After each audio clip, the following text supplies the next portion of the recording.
So I came up with this idea for a video series, and I'm going to try it out. And if it works, maybe it'll be something I do on a regular basis. If not, big deal. I'll try something different. My name is Jim. I'm with CGC Sports Illustrated. So this is a potentially new video series that I'm doing, and I'm calling this One and Done. And what I'm going to do is for each video in the series, I'm going to take a deep dive into one specific issue of Sports Illustrated. We'll take a look at the issue, dive into pop reports and recent sales, but also tell some stories specifically about the issue and the athlete.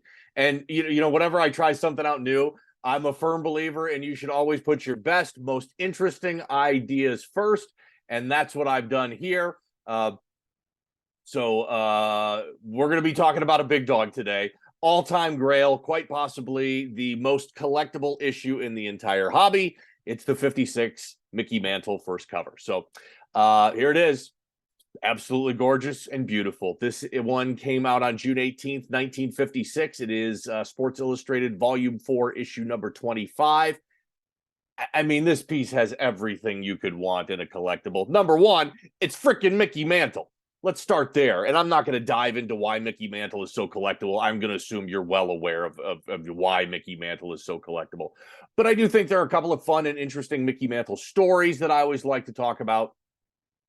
And like I said, then we'll also take a look at the pop reports. We'll talk about some things that are unique to this issue, and go from there. So, growing up in high school, so Mickey Mantle grew up in Oklahoma. He was a three-sport athlete in high school, played baseball, basketball, and football. This is fascinating. He was offered a full-ride scholarship to play football for the University of Oklahoma Sooners. So if you think back and imagine, by the way, at the time they were coached by their Hall of Fame, all-time famous coach, Bud Wilkinson. And Mickey Mantle would have played on the 1950 Oklahoma National Championship team.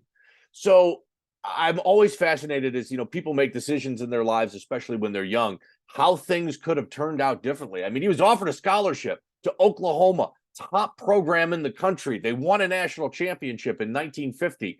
Just amazing how his life and our view of Mickey Mantle could have been drastically different. And then this story is also from high school, is again, crazy about how things could have turned out so differently for him. He almost had to have his leg amputated when he was in high school.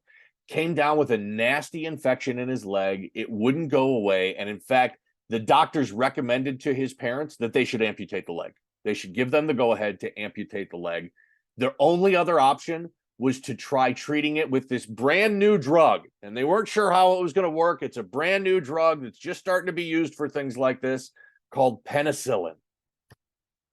And his parents obviously opted to treat it with the penicillin, and the leg got better, and it was saved, and it never had to be amputated. So, both of those are crazy stories, from his youth that, easily could have turned out very differently for Mickey Mantle, and things could have been different.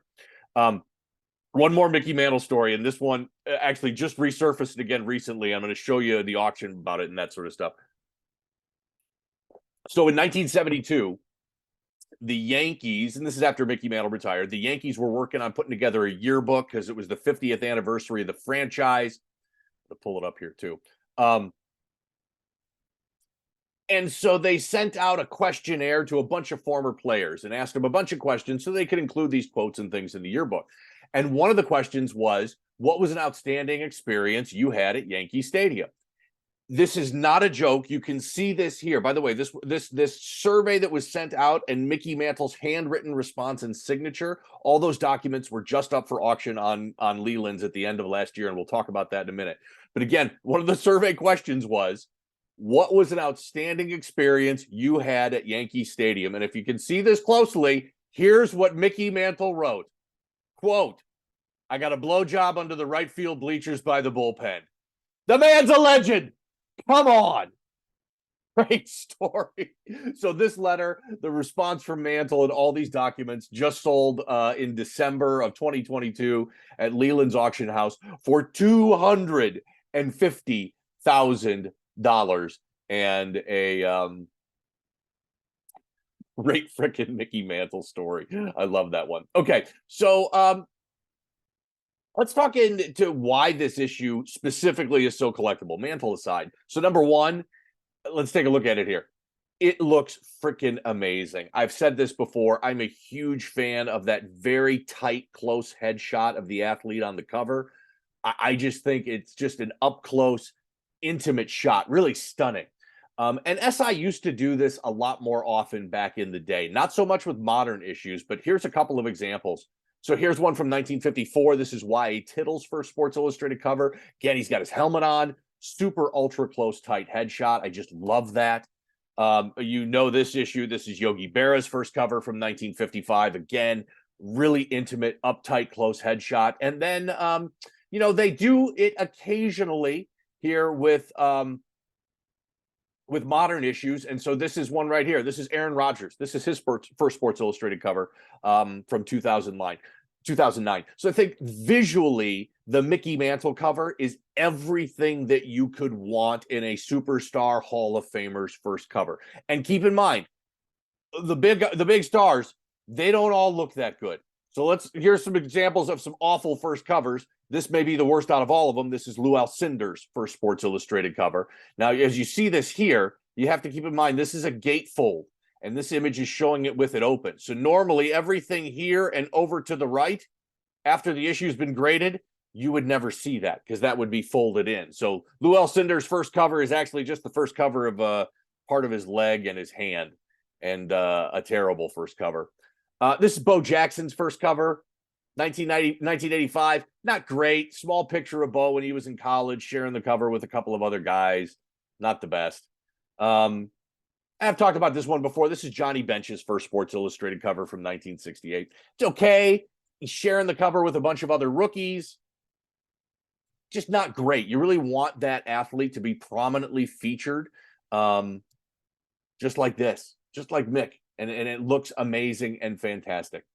So the visual appeal of it, definitely a big part of it.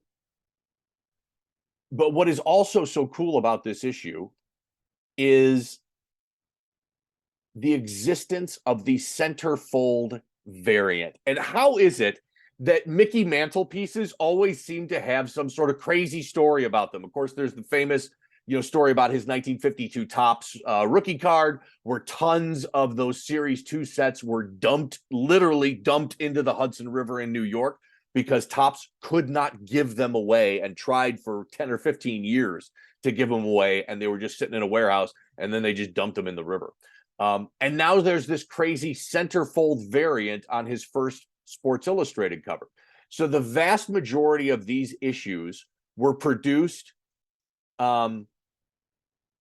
like normal, with all the pages in there. But for some reason, a small number of issues were produced and distributed with pages 37 through 40 missing. And the rumor and story about this is that only copies that were distributed in the northeast part of the country had the missing pages. All the rest of the copies that were distributed across the whole United States had all the pages. So this makes copies graded and labeled as Centerfold Variant much more rare. So let's look at the CGC census here. And for this issue, you can see that it's set up, and it says right here, distributed, first Mickey Mantle cover, distributed with centerfold pages 37 through 40 intact. But then if we scroll down, we get the Centerfold Variant. And let's look at this crazy low pop report here. You can see that the regular newsstand version, there's only been 28 total copies graded. The Centerfold Variant, there's only been 7 total copies of the Centerfold variant graded together. So even if you add both of those together, that's still less than 40 newsstand copies that have ever been graded in this issue in total. These are impossible to find, super rare. They rarely come up for sale. But this is all something to keep in mind if you go on the look for one of these, that the majority of them are going to be the normal newsstand issue, but there are a handful of copies out there that are labeled Centerfold Variant, and you just kind of need to know what that means, and so you can be as informed as you can be if you look to bid on one of these next time it comes up for auction. So let's look at some recent sales, and like I said, these are impossible to find and very rarely come up for auction. In fact, Heritage has only had 2 newsstand copies come up for auction in the last 3 years. So you can see this is a 6.0. This is, by the way, one of the 7 centerfold variants. So this is a 6.0 centerfold variant. This sold in 2022 on Heritage for $1,800. And then we've got this one. This is the amazing, incredible 9.0 newsstand that sold in August 2022 for $27,600. Let's go back to the pop reports here. So for the regular newsstand issue, there's 2 9.6s that exist. Never seen those for sale.